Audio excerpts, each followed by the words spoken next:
हो आनंद पूर्वक अपने घर गया। उसने अपनी पत्नी से संतान प्रदान करने वाले व्रत को समझाया और कहा, हमें जब संतान की प्राप्ति होगी हम तब कथा करेंगे।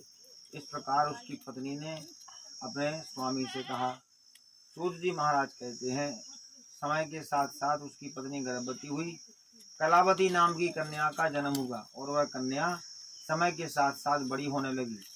जब वह कन्या विवाह की हुई, व्यापारी ने अपनी कन्या का विवाह एक वैश्य के पुत्र को सुंदर और गुणों से संपन्न देखकर अपनी कन्या का विवाह कर दिया, परंतु दुर्भाग्यवश भगवान का उत्तम व्रत करना भूल गया। पूर्व संकल्प के अनुसार विवाह के समय में कथा न करने के कारण भगवान उस पर रुष्ट हो गए।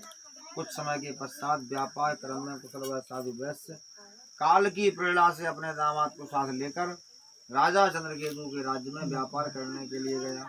भगवान ने जब दोनों को कृतकृत्य देखा तो श्राप दे दिया। उसी श्राप के चलते राजा चंद्रकेतु के राज्य में चोरी हो गई। चोरी के आरोप में दोनों व्यापारी फंस गए और राजा ने दोनों को कारागार में डाल दिया। दोनों का संपत्ति छीन ली। यहाँ लीलावती कलावती के घर में डाका पड़ गया। भिक्षा मांगने पर बाध्य हो गई। एक दिन कन्या कलावती और माँ लीलावती ने व्यवस्था बना करके भगवान की कथा करवाई। भगवान से प्रार्थना की, हे भगवान, हमने आपके सामने जो आपका व्रत किया है इसके प्रभाव से हमारे